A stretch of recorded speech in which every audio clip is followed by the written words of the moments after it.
There we go. We got the clap. We are Nice. here. Ready to go. So, Dr. Rob, somehow we found each other in the middle of August to have an opportunity to sit down, and that opportunity was Singular's dealer conference. Yeah, it was a great conference. Yes. I mean, gosh, people from across the nation. Then you put on some classes. We went out to the field, and The field was the best. yeah, we got to fuse our minds, us two, and Kurt Livesey. Got to do some teaching about different tools, different products, what we're trying to do. And first off, I just want to say thank you to both Kirk and yourself for making it work for this dealer conference. Oh, thank you. Thanks for having us. And I mean, thanks for having me. Absolutely love it. And the field was great. I mean, don't tell the programmers and everything this, but I really love it when we screw up the schedule. And when we're told, we're out of time. Yeah. That means something happened good, right? Oh, 100%. Well, and, me and you were walking down here, and we're like, what should we talk about? And honestly, I think the best part is at this time of year, a lot of people have put their blood, sweat, and tears in this crop, and it's coming to the end. But then maybe almost a recap of the season of what I saw up north, what you saw in Texas. I mean, I know you travel probably a lot more than I do in season. What are some things that we've noticed or seen, and maybe some stressors that maybe we forgot about in May that may be coming to haunt us maybe here at the end? And haunting is probably not the right word, but you get what I'm trying to say. Yeah, it gives us something to look at. Every year, on a really positive note, even in the worst of years and the hailstorms and some of this stuff, at least we learn something new. Everything that we've ever discussed on any of these shows is really managing the environment and how the plant responds to the environment, and then how we can farm it so that it doesn't kill the plant or it maximizes the yield in that environment. So this was another year. So, I mean, early on, so I don't know. I travel. You're right. I do travel too much. I travel all over the place. But so the places that I've gone in season this year, they've all looked very good. There's only a few places that got hailed out that was just totally gone. And I don't know. I guess just I'm thinking now the way I drive, just driving up from Houston, catching through Lubbock. We got a lot of really hard, clean, good rain in the early spring, like in the Mays, and even into June. It was nice and wet. And in some of those more desert areas, the farmers from Texas are now going to, we're not a desert, but it's pretty dry. Yeah. But so like the evaporation in these areas exceeds the precipitation, it exceeds the irrigation, and it has a tendency to really concentrate all these salts in the upper root zone where the plants need they need fresh. If the soil is too salty, the plant can't access the nutrients that it needs to grow and develop. So a lot of these gully washers, as you taught me this year, we call them hurricanes in Texas. Yep. And but a lot of this, it really helped flush out that soil. Okay. And it's honestly some of the nicest crops that I've ever seen in that area. Talking Lubbock, Hart, all the way up into Texline. Some really nice stuff in that North Texas, that Panhandle. And I think a lot of that, in addition to all of our great agronomy and fertilizer skills, but a lot of that really had to do with the flushing of the profile. This is the first time, and, a lot of the farmers are our age. This might be the first time in some of their careers farming that they were able to start with a clean topsoil. Yeah. So I think that helped. I'd like to say it was me. That's why. But in reality, I think that really helped get them off to a strong start. Well, and even in my neck of the woods, central Nebraska, the amount of rain that we received this year was higher than normal. Or I should say our summer amount is higher than normal. And it goes back to what I'm seeing on dryland fields in my area of there was nutrition from years past that we're utilizing this year. I can about guarantee it. That's cool. So it just, rain's been a blessing. Yeah, I am too. But one thing that I think about too with this crop, definitely in that Nebraska area, is our May was cold. It's almost like April and May switched months in my area. That's true. This is my first year ever that I had experienced Pythium on corn. Okay. From those cold, wet soils. Yep. Well, and it's so the crop that was planted, from in my area April 15th to, which is say May 15th. Okay. Some of those crops went through every stressor, or I should say abiotic stress known to that crop in the first 15 to 20 days of its life. Okay. We went from dirt so dry it wouldn't emerge. Then we got cold, wet soils. Then after that, we actually got a heat spell within like the first 15 to 20 days of its life. Okay. So, and I know we talked about this in previous podcasts of those signals of genetics and that plant could get confused at times. It really does. Because it's triggering stuff back and forth. And it's one of those things, I think in my area, we might be slightly above average, but I really think we're going to be average this year.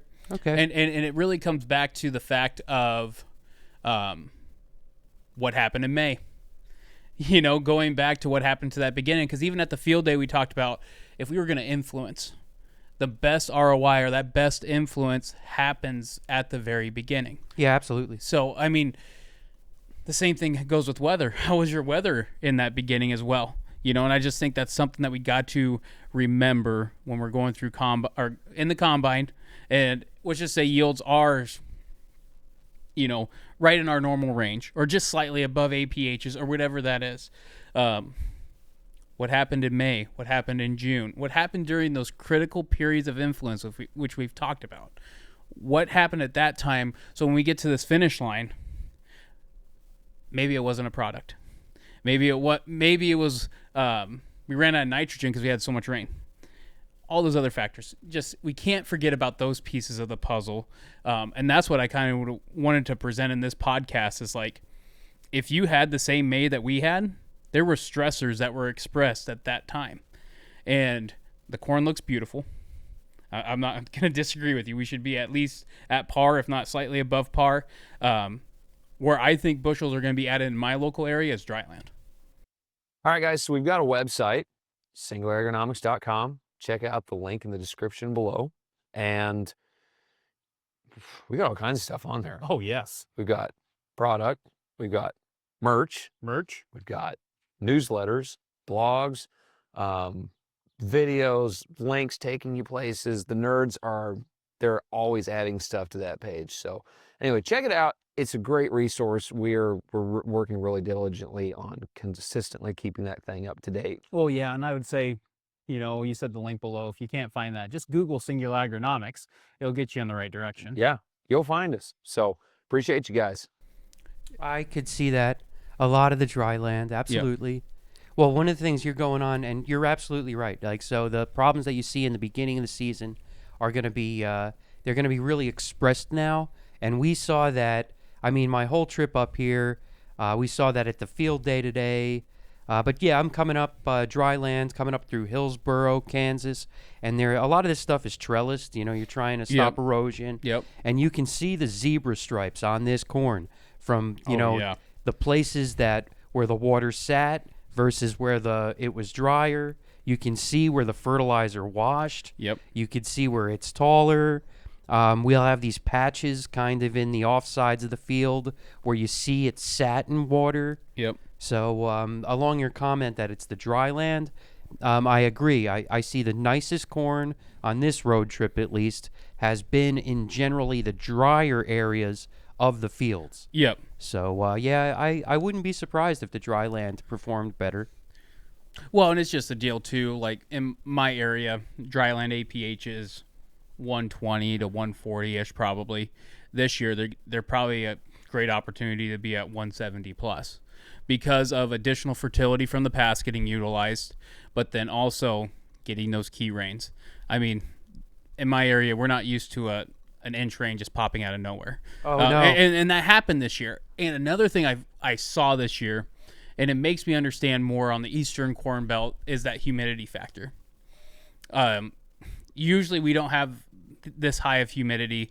We usually have 90-degree days with a bunch of wind like it is here in Kansas today, and an inch of water just doesn't last that long in those situations because of transpiration or evapotranspiration. But with the humidity gain that we had this year, how long an inch lasted? Oh, it's unreal! It's crazy, unreal how long how it stays.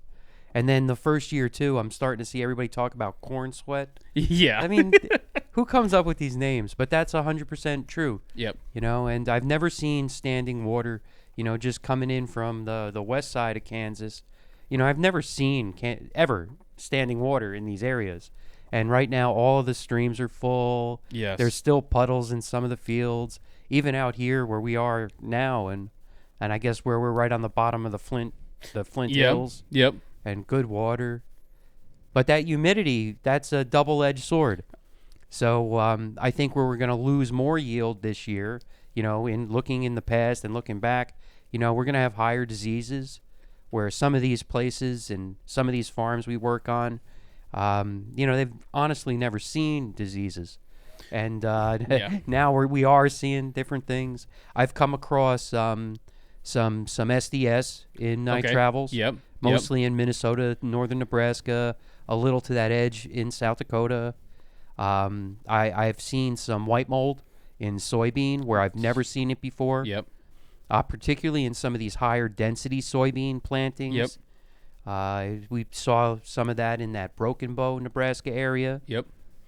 But yeah, overall, well, hey, of course, you know, I predict the average is going to be average this year. Hey, you're a smart man, Robert. To put your precipitation in perspective, so I mean, you know, I my cowboy hat's over there, so you think I'm from Texas, but you know, I was raised in New Jersey, and for 1 or 2 months out of the year, we would actually outcompete on vegetables, Florida and California in gross, not my farm, but at the state in gross revenue from produce, and we could dry farm tomatoes. Fresh market tomatoes, and our average was about 1 inch of rain per week. Now, in some of these places that we've been both traveling around in, we are getting 1 inch of rain per week. Yep. So I do think it'll be a record wet year, if that says anything. Yeah. Well, and you know, you talk about corn, soybeans. We talked about diseases. I mean, I think the white elephant southern rust this year, or at least in my neck of the woods, it's popping up a lot in some areas. I mean, it's night and day difference between how aggressive it is. Last year, what I've seen this year on my fields, and remember, when I say we're at high humidities, that's still nothing compared to Iowa. I mean, just realistically where I'm located. The southern rust is there, but it's not as aggressive as it was last year in my area. But with that being said, I've been gone when it's been 90 degrees and windy. When I come back on Monday, it could be a totally different story. That's true. It changes really fast. But it's been interesting to watch those diseases and, you know, doing the crop scouting every week just to see, is it moving up? Is it moving up? Why is it moving up? Why is it not? You know, looking at those factors, and because I know I talk to people in Beatrice, and it's like you blink. And that field is, you know, and some of them are doing a second fungicide because of that. You know? Oh, wow. It's justifying the second application. Yep. I've noticed it spread from west to east. So I was first getting the phone calls from Nebraska and then eventually in Iowa. And I have not gotten any calls from Illinois yet. But it does seem to be moving in a west to east pattern, probably with the prevailing jet stream. Yep. It's pretty cool. I mean, I should watch what I say. We're on video. But I find it real interesting how the weather patterns actually move the diseases. Yep. Those spores will get up into the jet stream, and they'll move from west to east with the prevailing winds. Well, and one thing I've noticed in my short career of agronomy, in my area, when we have to start worrying about funguses, is usually when the first tropical depression or first hurricane comes through the Gulf. Oh, nice. That's usually my indicator. I'm not saying I don't check for funguses other times, but when that happens, that next week I'm like, this is when it's going to start showing. Now, do you think it's humidity or do you think it's low pressure? So one of the things that I'm noticing, and I don't really, that's I guess a trick question. Yeah. I can't tell the difference between the two. Yes, pathology, disease triangle, leaf wetness, humidity, that equals disease. Yep. But one of the things that I'm noticing is the really low pressure storms. Okay. We've caught a few out in the Texas area. And when that pressure is super low, it's almost as if it's easier for that fungus to grow in. Like there's less of a change in pressure between the soil, the plant, and the air, and it seems to just take over and really kill and infect the plant when I see the really low pressure patterns. That is so interesting. I've never made that correlation before, and that's something I'm going to be making sure I add on the list. Yeah, like the you know? barometer. Yeah. I agree leaf wetness. I'm not arguing against Yep.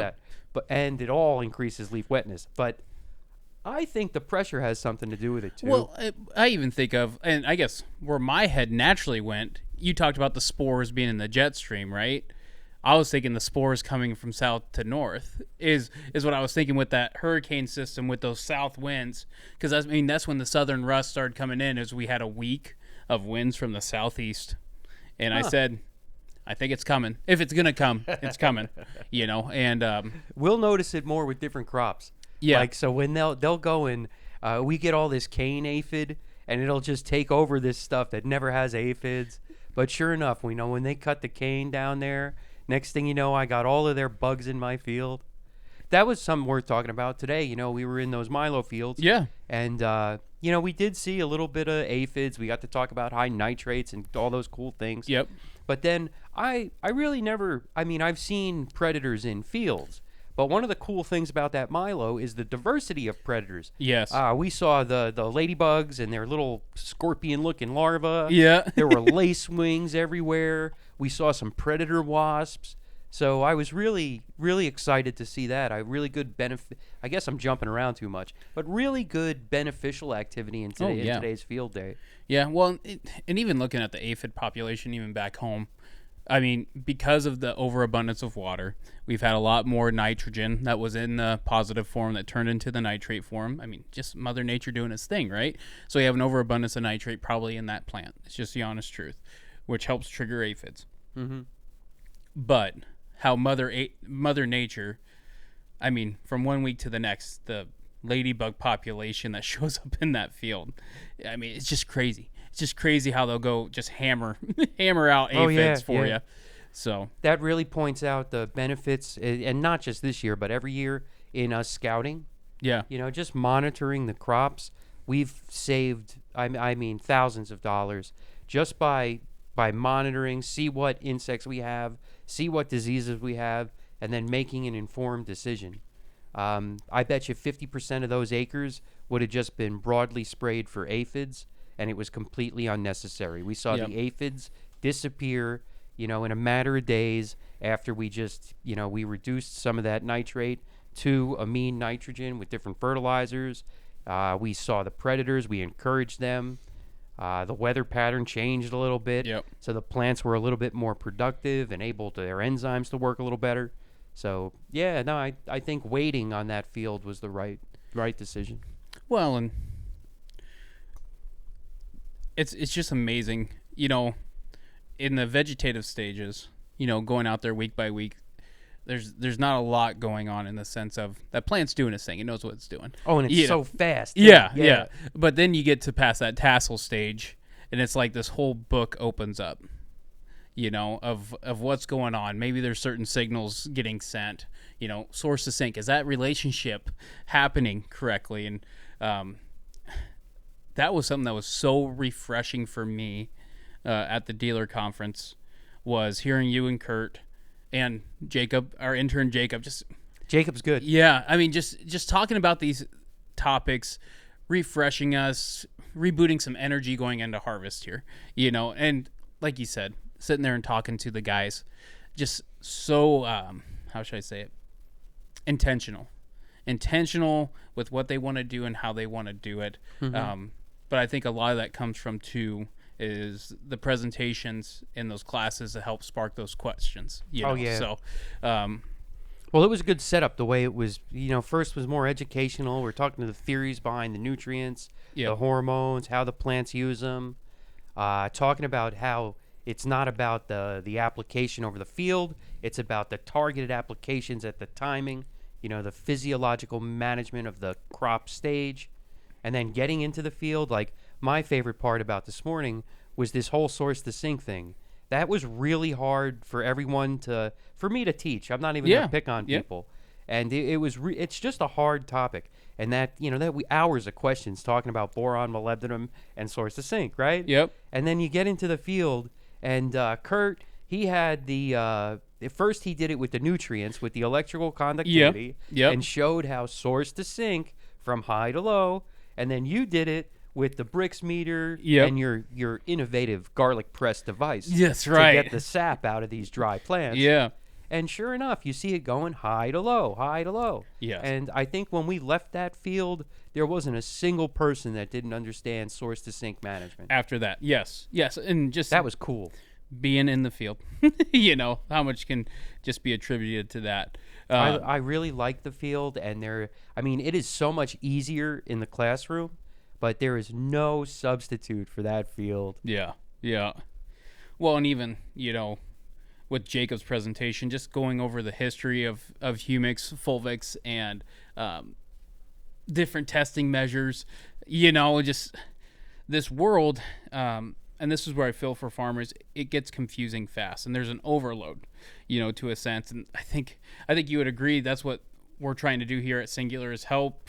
We got our corn knives and we're going through this jungle, trying to make sure that we're trying to be very precise, very intentional with our information, and having people like you and Kurt around to help talk about your products of where they fit. It's not a little bit everywhere at any time. It's intentionality. We're trying to influence this, do this. Well, all of our products work on every crop all the time. All the time, every single one. That's so. That's kind of one of the things too with Jacob. So like this, I don't know what's going on. Maybe it's big pharma. Big business, and they're out there really promoting a lot of the different humics. But I've been bombarded with different humic sources, with guys trying to put in humic plants, and every one of them has the best humic. And I didn't even understand it. And this is, I do this for a living. Yeah. And I think this is the first time I really realized from Jacob, why the different humic sources are better. Yeah. And learning about how the more, colified it was? Yep. The more stable it was, and how that's going to help us in the long run in our fields. So I learned a lot. I love the intern. Yeah, he did a phenomenal job. And he actually will be on a podcast going over his findings with Pretzer here sometime. Nice. So, yeah. Hey, just a teaser here. So this guy, he's an adult. He's not an intern. Yeah. We need Pretzer's son to come in. He's growing soybeans now. But no, Jacob, he actually screened, I think it was 10 different commercial humic acid sources for what was inside. Oh, everybody was taking notes, taking pictures. But no, that was a really good move. I like how Singular is investing, in the future. It's not just like, we're actually trying to figure out answers. And I know my company has learned a tremendous amount from yours. Yeah. Well, it's been fun, and we know that the combines are going to be rolling here soon, and just to show our appreciation of taking the moment to listen to the podcast. Gosh, I think, Robert, I don't know about you, but I have a feeling me and you are going to be traveling a little bit this winter, hitting up locations, hitting up spots to help bring some clarity to the marketplace. So when that time comes, I guess be on the lookout for it. We got to try to somehow make it a little more public. Yeah. I know we'll be together, what is that, the week, September 10th, Yep. Nebraska. I want to say September 15th, Kentucky. Yep. Then we're doing that one by Thanksgiving by you. Yep.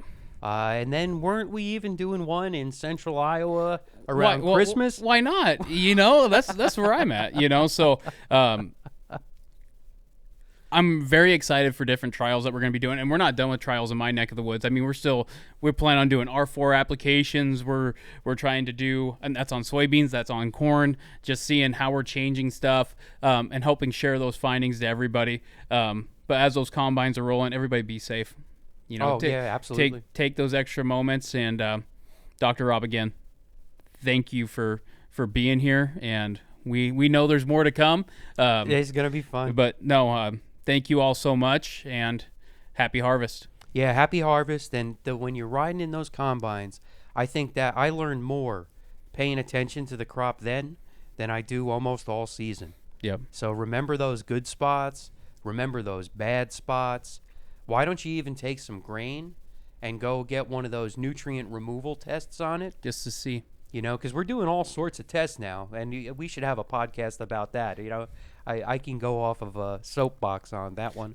But one of the most informative pieces of information to me is the nutrient that I find in the actual thing I'm selling, like the grain or whatever it might be. Yep. And then I notice if this nutrient is low or this is dense, then I can start to really see how my soils, my tissues, my saps, and now what this means to my yield.